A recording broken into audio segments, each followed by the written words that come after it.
I encourage everyone to take a moment and breathe and take a tea cheers with a Jiri tea. A Jiri tea recognizes the beauty in shared stories and shared opportunities. Ajiri sources award-winning tea from Kenya, employs women in the region to handcraft the labels, and sends 100% of the profits back to the region to support orphan education. Save 10% on your order of Kenyan teas and coffee with the code BeautifullyHuman at ajiritea.com. AJIRIT.com. Tea mugs up. Hello and welcome to the Beautifully Human podcast. I'm Nick Sheesby. In this podcast, I speak with beautiful humans from all around the world, sharing with you their incredible stories, revealing the power in every human story, to spread love and humanity to a world that is in desperate need of it, to show that we can all connect in beautiful ways, no matter where we come from or what we look like.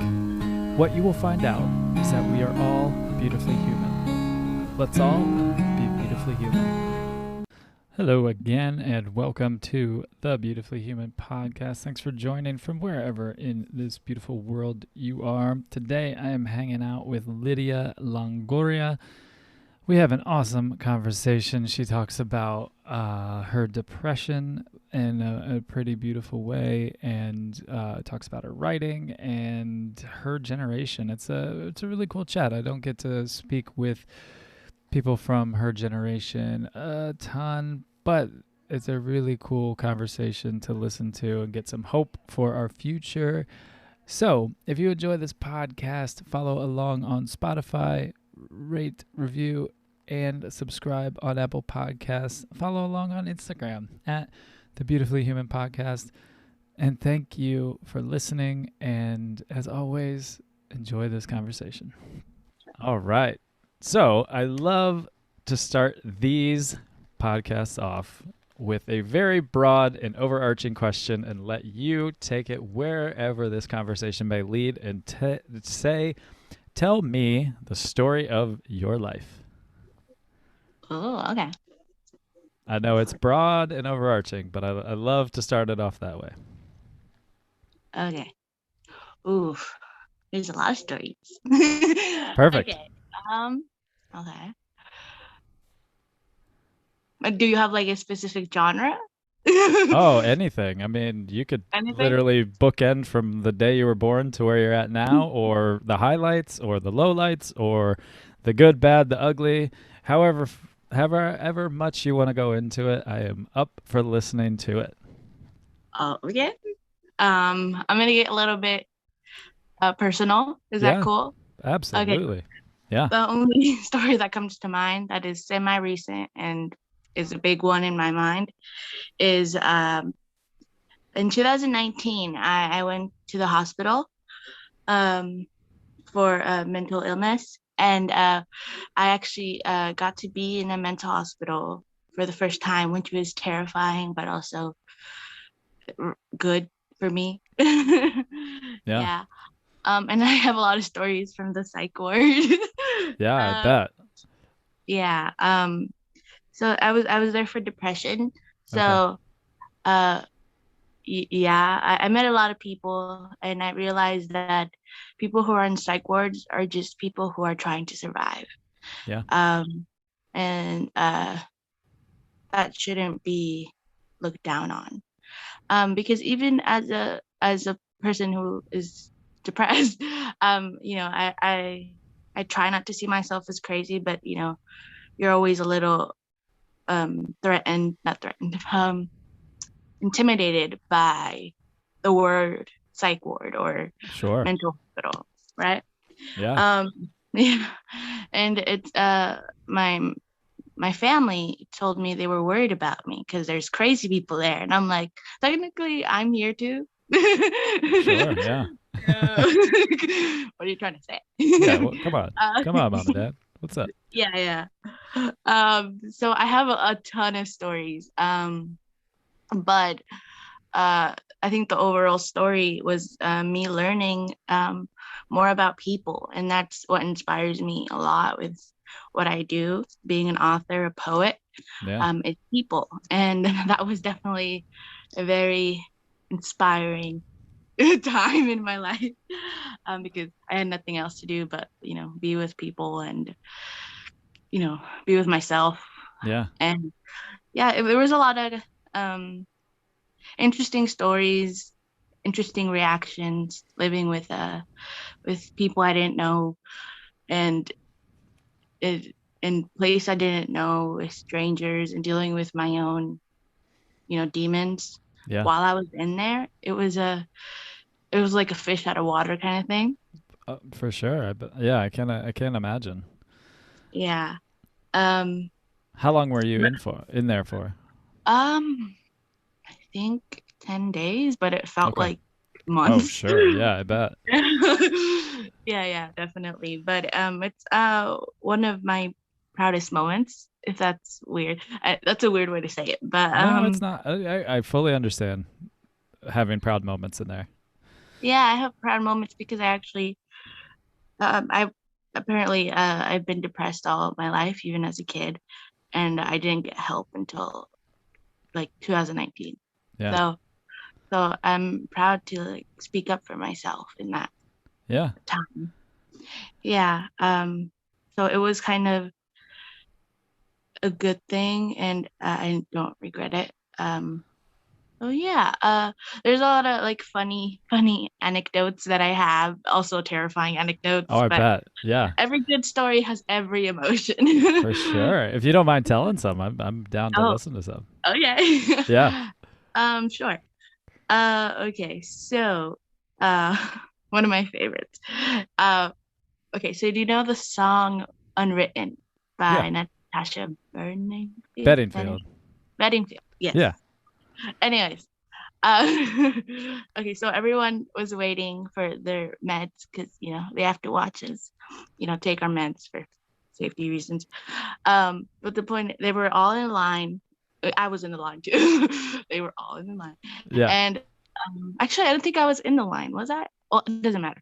But I was there. The point Yeah. is, um, and everyone, one girl I think started singing the song, and then people joined in, and I'm like, okay, I joined in too. I joined Yeah. in, and it was like this. I don't know. Is it cathartic? Would be the right word. It was Yeah, like I think so. it was like I was in a movie, right? And it was Totally. my movie, and I was like, ooh, this would be like the place where they would put music, and it would Hell be like yeah. the the good part. I don't know. Right. Right? And Definitely. Yeah.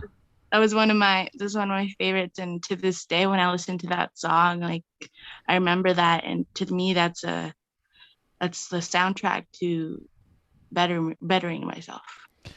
That's a really powerful song actually. As it's playing in my head, I have a Mhm. little in something to put in there. The second I work in the music industry, Ooh. and the second tour I ever did in my whole lifetime was a Natasha Bedingfield tour. So I know that song very Oh, well. This oh, that's was so cool.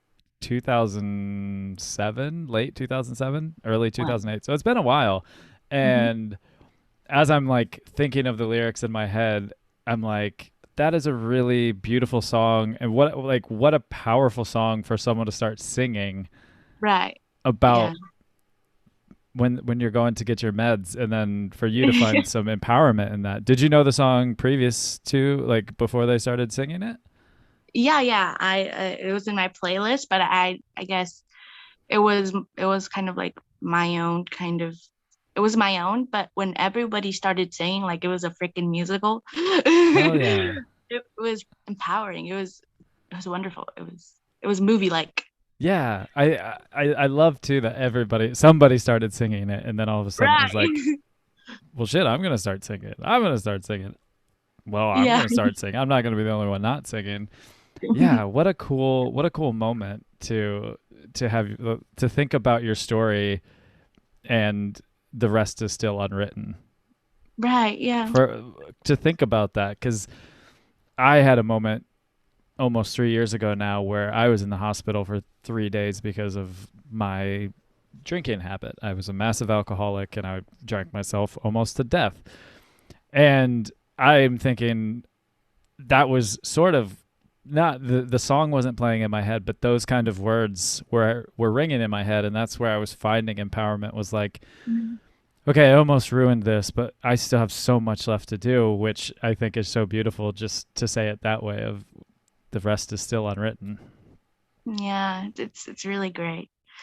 Yeah, it was an awesome moment that I'll remember forever. Yeah. So, other than that moment, what else? Because you go in there, and like you said, I can't imagine take yourself into that position and then to be in there. So beyond the fact of like you got to that moment, actually, what was that moment where you were like, I should go in there? Like, what took you? What was the step that was finally like, yeah, okay, I should do this? Um, well, it's actually, before they take you, they ask you why you want to go. Hmm. They don't just take you by force because Sure, yeah. they're like, what's going on? Why do you want to go? And to me, honestly, um, I felt like if I went back home, if I went back to my life, I don't know what I would have done, Hmm. and I was scared of that because having depression is kind of like having two U's, two U's, two Yeah. U's. That's a weird word. Two U's. So I was kind of fighting with my depression. There was a part of me that wanted to live, and Mm-hmm. that part of me was fighting against that part, the other part that was overpowering it, which was my depression self. Yeah. So yeah, that's what I wanted to. Wow. Yeah. I mean, that's, and I don't know your age, but I'm guessing you were pretty young still. Yeah. 19. Yeah. Okay. Yeah. So, I mean, I'm trying to think of put myself into that situation as a 19-year-old and being able to find that strength to say, okay, I should take this extra step and find help. And I'm wondering, because where I grew up too, it wasn't like you didn't talk about depression. There wasn't anything that was there wasn't really a good way to talk about it because my parents didn't talk about it. No one really at school talked about it. It was kind of like we're all good, everything's fine, even if you are depressed and you can clearly see it. It's kind of swept under. Was that what it was like in your upbringing? Was it hard to talk to people about it? Yeah, definitely. That's what hurt me the most, I guess, from the people I love. Um, I was born in a Mexican family, so Mm, they don't really believe in mental illness. sure. So that was well, they believe in mental illness, but they believe it's like it won't happen to you. Yeah. You know, it's kind of like you don't think like an illness is gonna happen to you, or Right. mental illness. It happens to the crazy people, and we're good. Right, right. Yeah. Like we're not those people. And one of the things that hurt me was that I was shamed for helping myself Hmm. for I'm a medication that helped me a lot. And there was this person in my life who was like, "What? You already got help. Why don't you stop taking it?" And I'm like, "I'm still going through it. You just see the part where you just see me smiling, but Sure. that's not the whole story." But it was hurtful because I love that person, and for me to not have that support, it was devastating. Yeah. So yeah. How have you reconciled that at all? Yeah, I love that person, and Okay. I realized that no one's gonna fully understand me, and I can't expect them to. Yeah. That's unrealistic.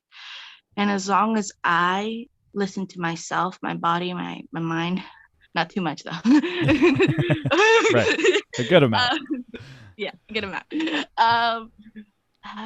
I'm good, and Yeah. I should love myself and not depend on other people. Yeah, and that's a really powerful place to find yourself, especially to me, you're young. So at a young age, I don't know how you feel about how old you are, but to me, you're younger. So I think that's a really powerful place to put yourself and know that yes, listen to yourself, trust yourself, but also take yourself seriously when you're feeling these emotions that are making you not feel as good as you should. Also, when you were in the hospital for those 10 days, what, besides the amazing movie moment that happened, what were some other empowering moments that as you're sitting there with yourself, like how were you figuring out you in those moments? Right. Um, One of my favorite moments was kind of uh, a self moment, just like something that I know about, kind of spending time with myself. Is I decided to write myself a letter, and they give you these little notebooks and these little weird pens that are supposed to like you like preventative of you Sure. hurting yourself. And I'm just like, "Oh, I can't write," but like I'm trying to write to myself, and I'm like, that's got to be a metaphor. Totally. Yeah. Yeah, I'm a poet, so I'm all about that. But yeah, so I wrote a letter to myself, and technically the letter was, I'm looking forward to meeting the future you. I hope you're doing better, and I hope you achieve your goals. And yeah, it was a letter to my now self, I guess. Yeah. That's really beautiful. What a strong way to challenge yourself to put so much emotion into it for it to be meaningful on this side where it's like, okay, I don't want to write this and be cheesy or be silly, but like to really sit down and take it seriously and say, I'm going to write my future self a letter of a hopeful letter. What a cool way, especially for someone who writes and is a poet. I mean, that's a really incredible way to think about that. I think your mind works in really beautiful ways. Yeah. That's so cool. So when did you start writing in your life? When was the first time you remember doing that? Um, One of my first memories is writing a poem for my mom.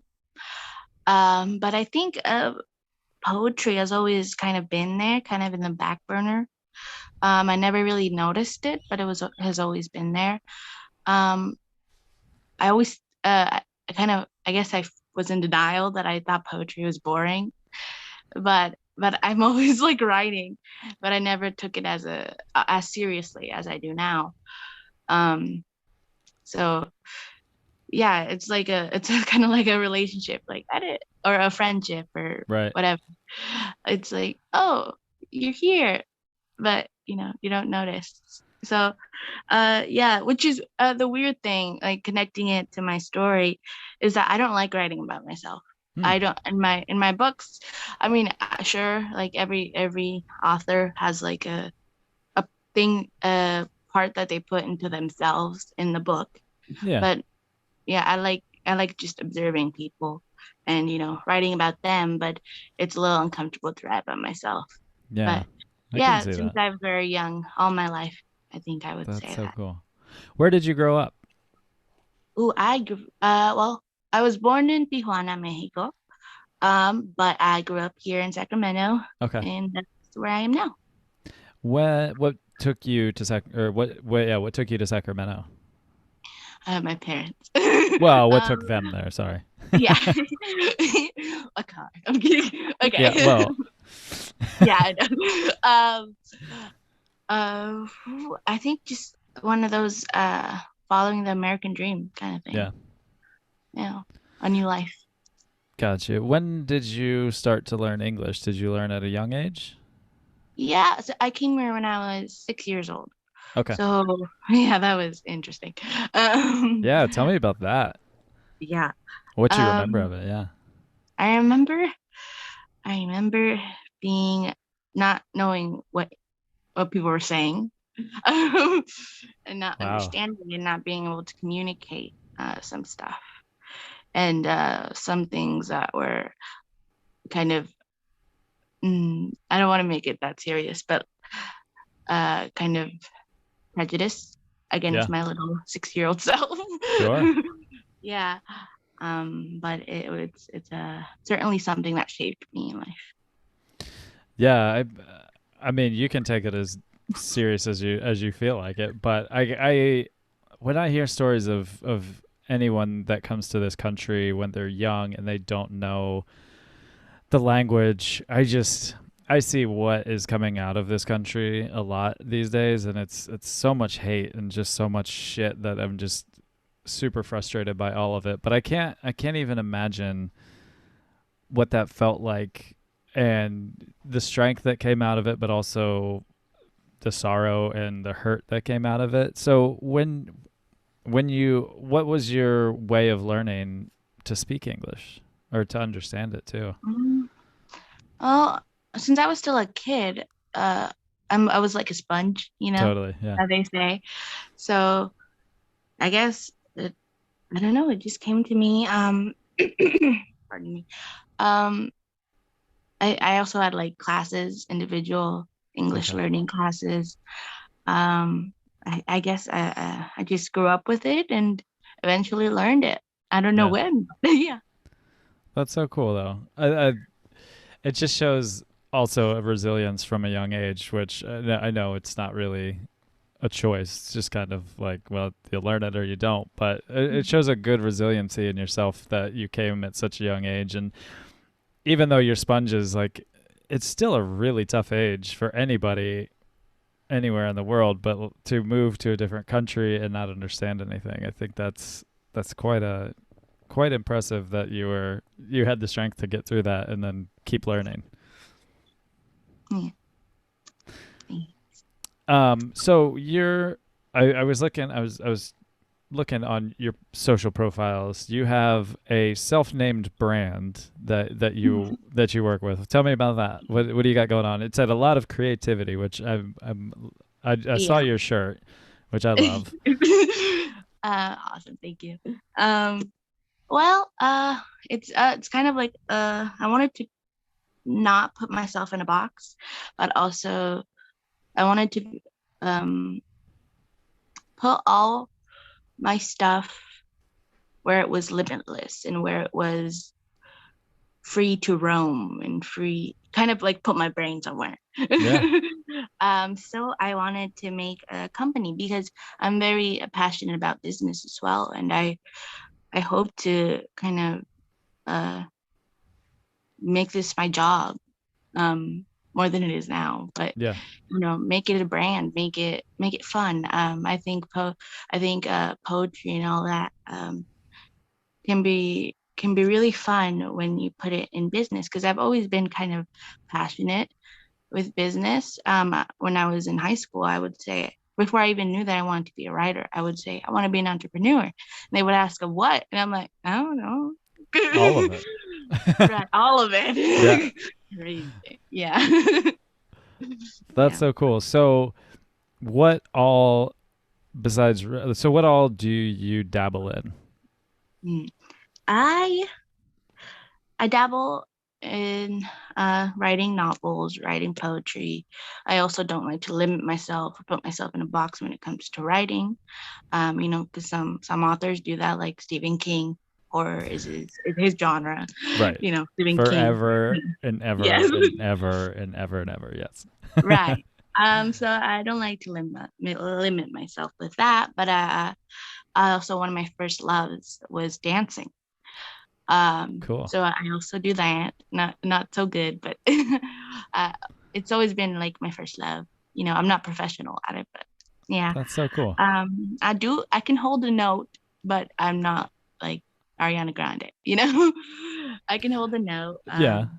Yeah, and I also make films and photography, and it will just go on and on. I can literally write a book about it. Damn. That's so rad. That's so cool. What do you typically make films about? Or is it kind of all over the place? Kind of, yeah. But at first I started out writing poems, um, writing poems, and then writing films about those poems. Cool. Yeah. That's so awesome. And like what's your preferred photography type? Mm. I would call it candid um, candid humanity. Cool. Um, just those things that are very intimate to yourself, like you noticing, I don't know, the light that flickers around people, or people that are arguing, I don't know, Yeah. or people that are smiling and having a fun time. Yeah, Yeah. I'm an observer of humanity. That's what I call Yeah. myself. So I yeah, love that's that. kind of the thing. Yeah. That's so cool. It just brought to mind, have you ever seen the photo series called Humans of New York?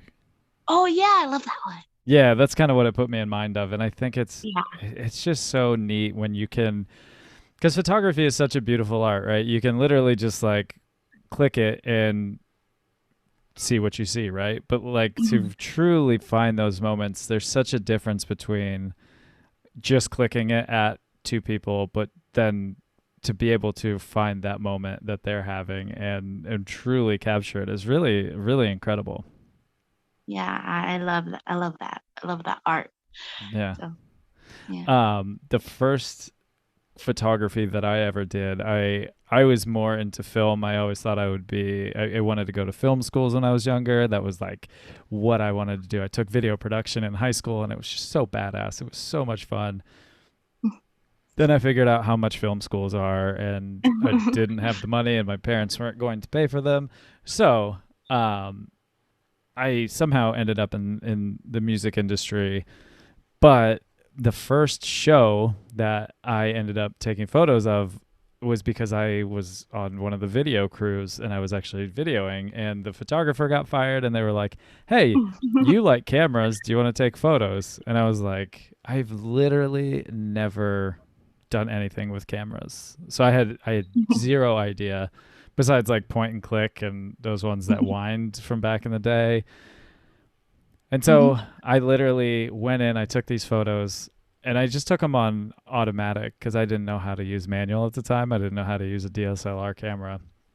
And I sent them to a friend of mine who's a photographer, and I still remember to this day that he was like, "You shot those in automatic, right?" And I was like, "Yeah." And he goes, "Well, they're shit.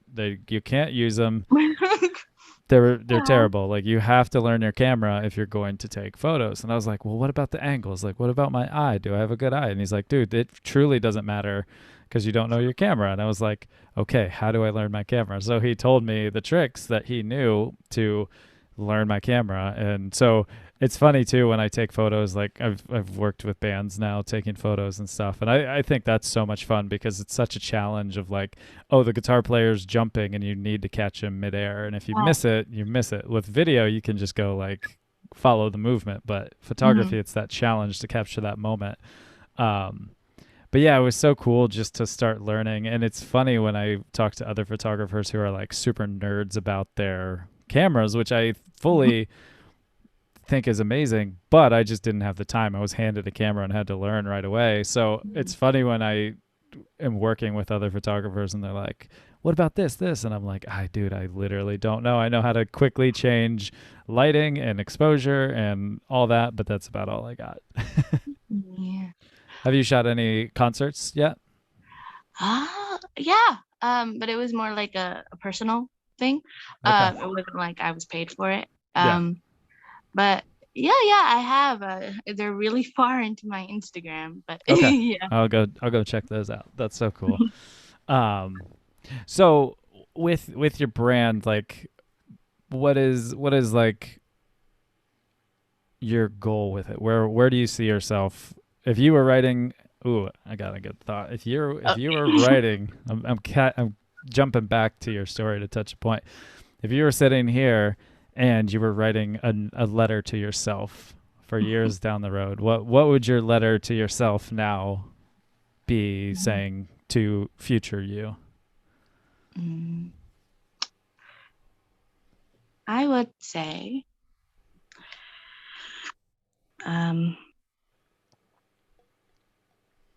I hope that that with more life comes more wisdom, and if we do get our dreams about making it a well-known brand or anything, or a well-known author or whatever. There's a lot Yeah. of things I could be. That I never lose that care for people, and that I never become the types of people that want to eat the rich, or the type, you know, that that people want to eat the rich. the You rich know what I want to mean? eat. Yeah, yeah. I'm following you. Yeah, yeah. But yeah, I just want to remain the same at heart, but use my place in the world to help Yeah. still. Yeah. That's really beautiful. I think I don't think I know these days we just need so much humanity. We need so many people to raise their voices and speak out and just be there for humans. That's why I want to have as many conversations with as many people as I can and put them out for as many people to hear them, be it 5 to who knows how many, whatever. I want everybody to hear these conversations because they're just so important to hear somebody else's story, somebody else's life, and let somebody talk and share their story, share their love, share their passions, and truly care about them. And it's really hard when you see people out there that are just hating for no reason. Yeah. And it's like, dude, it takes so much more to hate somebody. Like for me to find something about you to hate, like that takes some work. As opposed to us just having this nice conversation and me finding all these really incredible things out about you and your passions and your joy, and that's really easy to do. That's just sitting here and enjoying a conversation.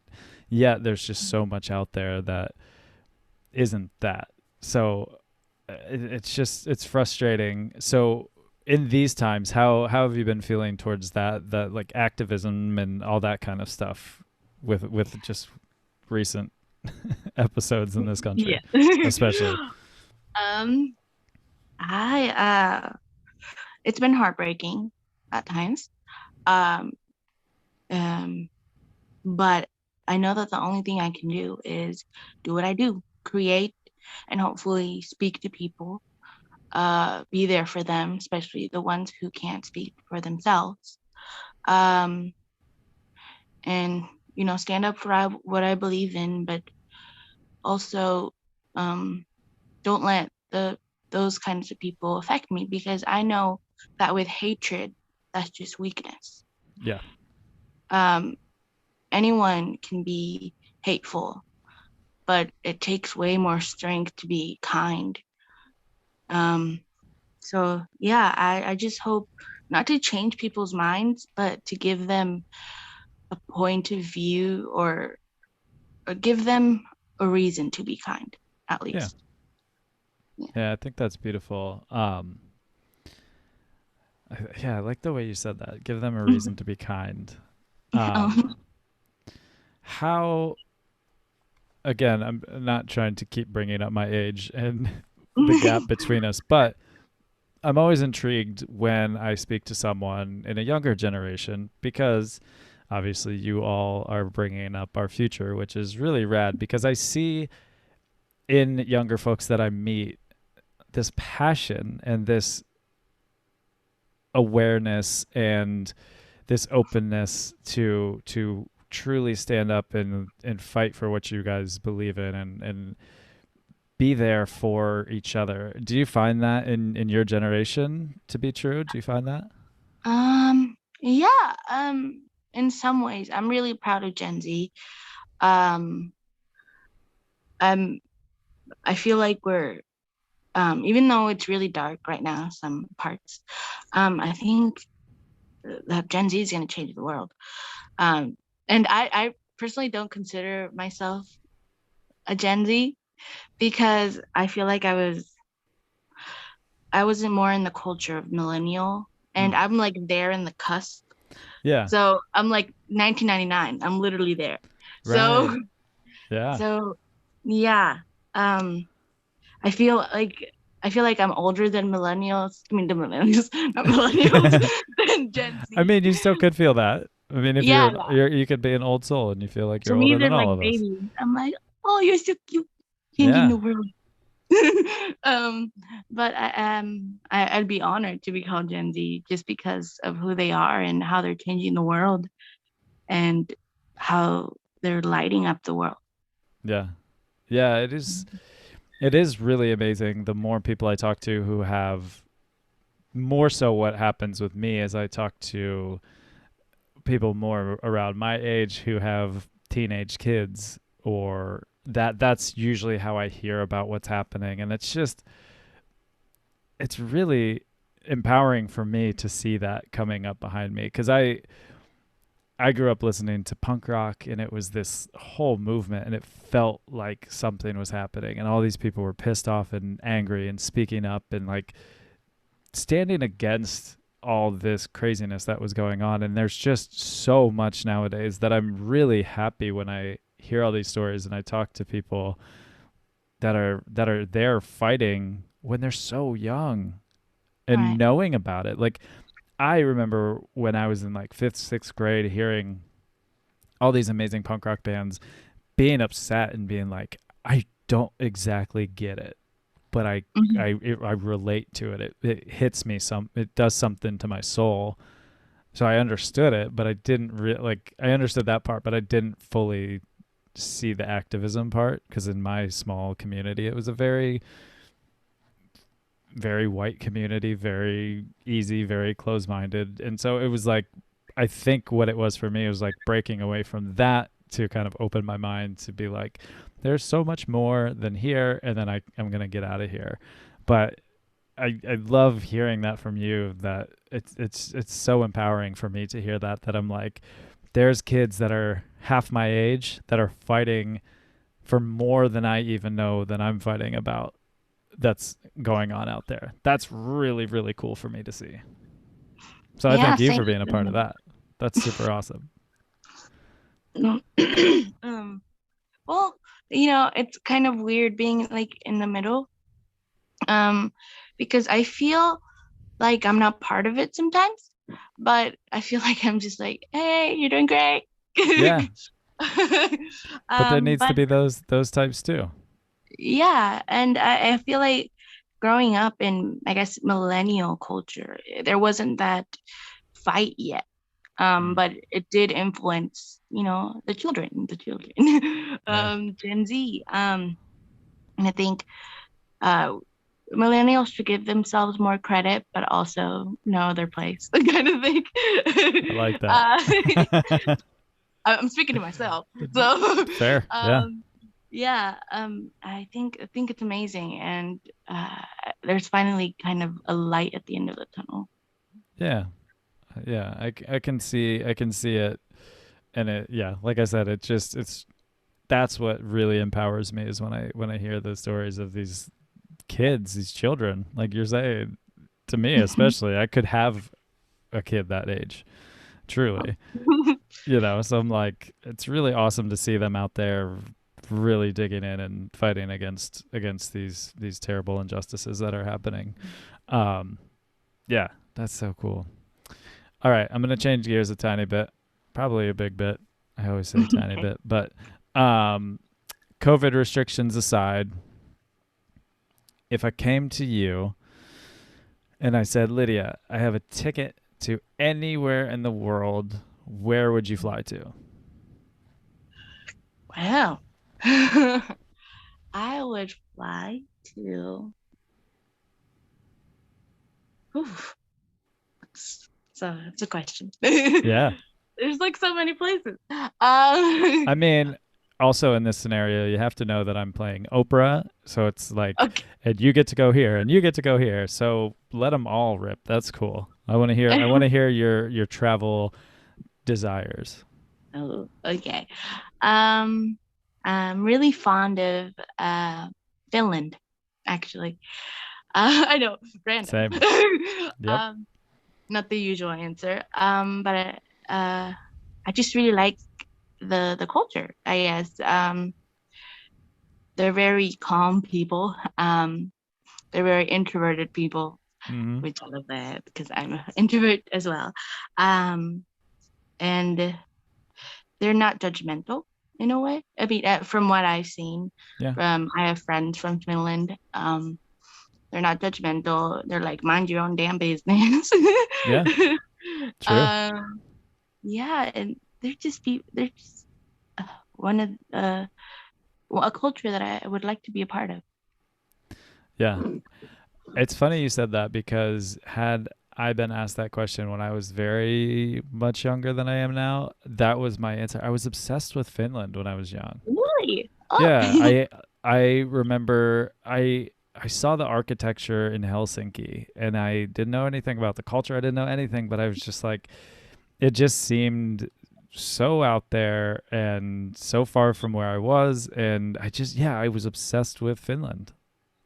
Yeah, it's For awesome. so like when you said that, I'm sure you saw me light up. Like that was Yeah, the place I wanted to go. Yeah. that's great. And now that Yeah. I've been, I'm like, oh, I just love it. And I know I have friends from Finland as well, and they're just the I'm so sweetest jealous people. you've been. Yeah, One it's day I'll be there. yes, you will. You'll get Like, there. But yeah, just all of Scandinavia. I have a big heart for Scandinavia and the people up there, and it is mhm. just it's a really beautiful way of life up there.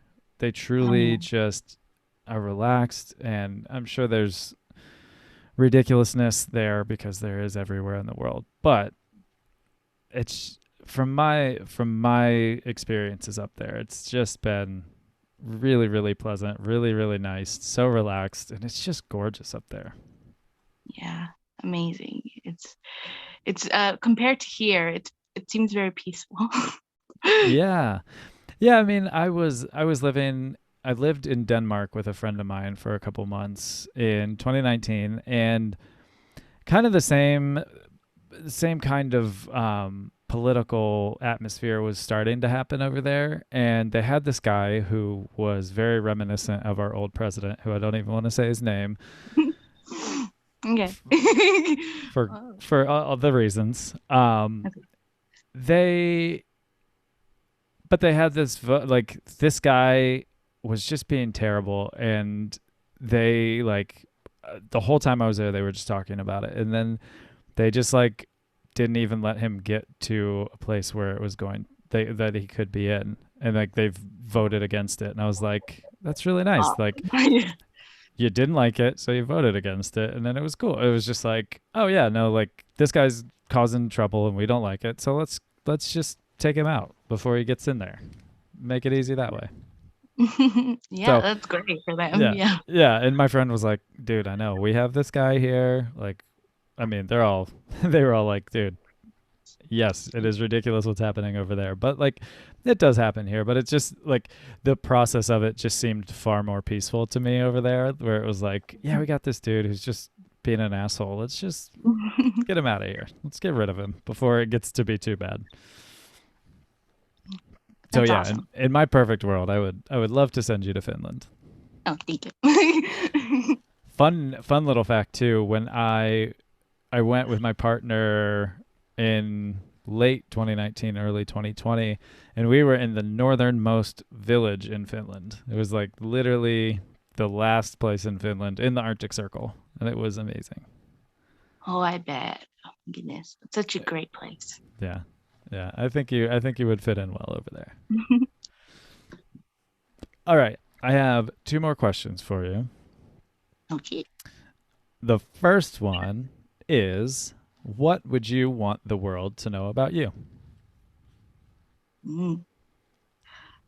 Ooh. Um, that well, I've always said, there's always gonna be some things that you regret after life or death. I don't know.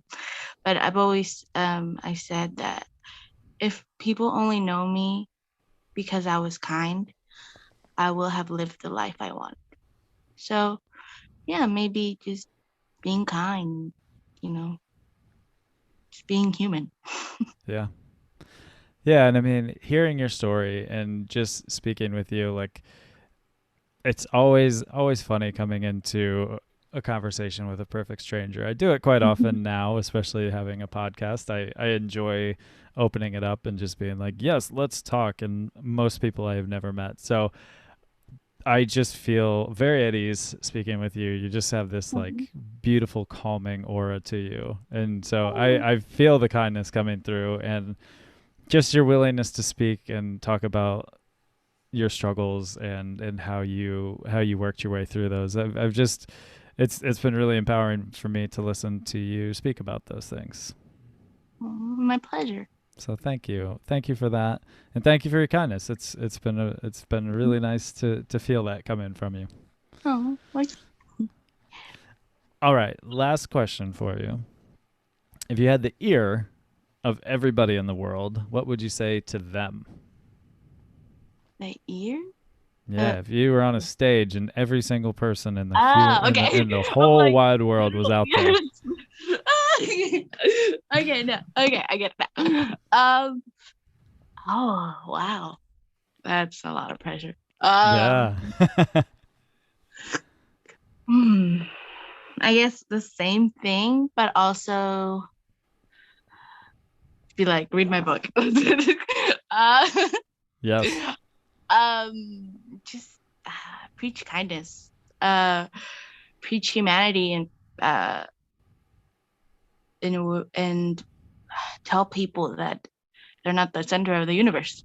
Right. I mean, they shouldn't be so entitled, to because we might be where we are, wherever the heck that is, how much money we have, but at the end of the day, we are all human, and that's gonna be our core, and that's gonna be, we're all gonna die. No one's gonna escape death, and we're all just the same.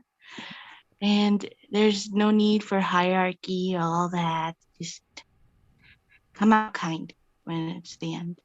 Yeah. I'm with you on that. That is my mission, is to preach that kindness, preach that love, spread it as far and wide as I can, because I truly believe the ripples we put out in the world will reach. So this conversation, whoever it reaches, will learn something from it, and I hope they take the kindness and the all the beauty that you have put into this from your heart. I really hope that, well, I know it will. I know that the ripples go out there and they'll touch people. So I love that you're out there doing that. Speaking of the ripples, where can anybody who's been listening, they're like, man, I got to connect with Lidia. Where are they connecting with you? Where are they find you at? Well, I have my website. That's my little place on the internet. It's Lidia Longorio, well, www, the usual, LidiaLongorio.com. So that's where all my links are. I love to connect with people, so I'm the kind of person that will answer your DM even if you don't want. Like, is your book for sale out there, or is it? Okay. Mm-hmm. Where do you find that? Through your website as well? Yeah. Or anywhere books are sold, really. Awesome. What's your book called? Well, I have this book, which is the poetry book. Whoa. My first. Yeah. That's so cool. Let me see the front of that. Oh. Did you design that as well? Well, I was the creative director, but I have no talent when it comes to Gotcha. I was gonna say, it's really cool. So tell me a little bit about the book before I let you go. Well, this book is about poetry. It's the poetry that I've written. Thankfully, people have connected to it, which is the goal. So yeah. Yeah, and then there's this book as well, which is a novel. Has an interesting cover. Death's Rattle. All right. Death Rattle. Yeah. That's just a fun novel that I wanted to give to people to have an easy read. Cool. Yeah, a nice, easy, fun read. That's so awesome. I love that. I love that you're out there doing that. And like I said, I've said it a bunch of times, but thank you so much for your time tonight. Thanks for hanging out, and it's been so nice to connect with you, and I'm looking forward to connecting in the future. Yeah, it was so fun. Nice to meet you. Thank you. Have a beautiful rest of your night tonight. You do. You too. All right. See you. See ya. Thank you for listening to the Beautifully Human podcast. To hear more beautiful stories from beautiful humans, follow us on Spotify and rate, review, and subscribe on Apple Podcasts. Follow us on Instagram at The Beautifully Human Podcast. Peace signs up.